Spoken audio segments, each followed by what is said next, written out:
অলপ আগতে মই সোণোৱাল ডাঙৰীয়াক কৈছো যে দাদা জুলাই মাহত এটা সময় দিব 370 কোটি টকা ব্যয়েৰে আমি ডিব্ৰুগড় মেডিকেল কলেজত আৱাসিক অঞ্চল নিৰ্মাণৰ আধাৰশিলা স্থাপন কৰিম। অৰ্থাৎ এই মাহত ডিব্ৰুগড় মেডিকেল কলেজে 200খন বিছনাযুক্ত হস্পিটাল 206 কোটি টকাত পাইছে। অহা মাহত ডিব্ৰুগড়ত এটা আৱাসিক অঞ্চল 370 কোটি টকাৰে লাভ কৰিব। তাৰ মানে দুটা মাহত ডিব্ৰুগড় মেডিকেল কলেজে 570 কোটি টকা লাভ কৰিব। আগতে যিমান চৰকাৰ আছিলে 2014 চনৰ পিছত যদি আমি বাদ দিওঁ তাৰ আগতে ডিব্ৰুগড় মেডিকেল কলেজত ইমান টকা কোনেও কেতিয়াও ব্যয় কৰা নাছিল।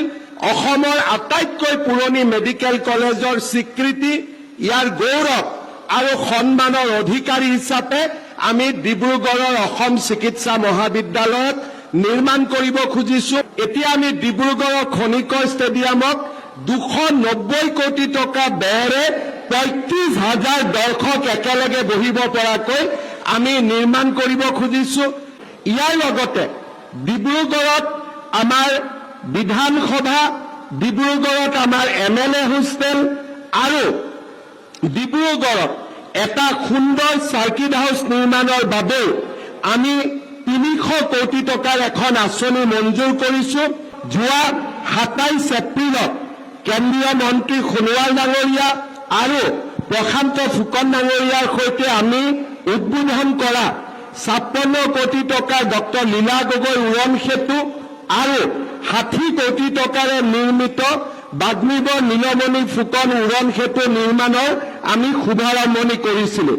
ইয়াৰ লগে লগে এতিয়া 83 কোটি টকাৰে মানকাটা পথত উৰণ সেতু নিৰ্মাণৰ কাম আৰম্ভ হৈছে।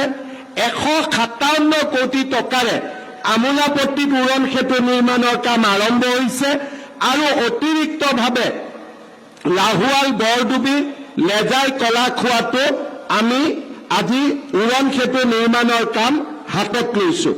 আপোনালোকে যদি হিচাপ কৰি চাই যোৱা কেইমাহমানৰ ভিতৰতে ডিব্ৰুগড়ত আমি 1000 কোটি টকাতকৈও বেছি এই মহানগৰৰ উন্নয়নৰ কাৰণে আমি ব্যয় কৰিবলৈ প্ৰচেষ্টা কৰিম।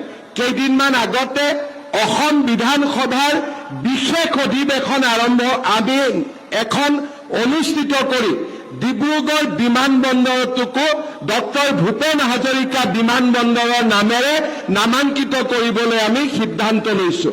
আমাৰ ৰাজ্যত দুজন ভাৰত ৰত্ন আছে, ভাৰত ৰত্ন গোপীনাথ বৰদলৈ আৰু ভাৰত ৰত্ন ভূপেন হাজৰিকা। এজন ভাৰত ৰত্নৰ নামেৰে গুৱাহাটী এয়াৰপোৰ্ট আৰু দ্বিতীয়জন ভাৰত ৰত্নৰ নামেৰে ডিব্ৰুগড় এয়াৰপোৰ্ট। অৰ্থাৎ আমি গুৱাহাটী মহানগৰীৰ সমানে সমানে আজি আমি ডিব্ৰুগড়ক আগুৱাই লৈ যাবৰ বাবে প্ৰচেষ্টা কৰিছো।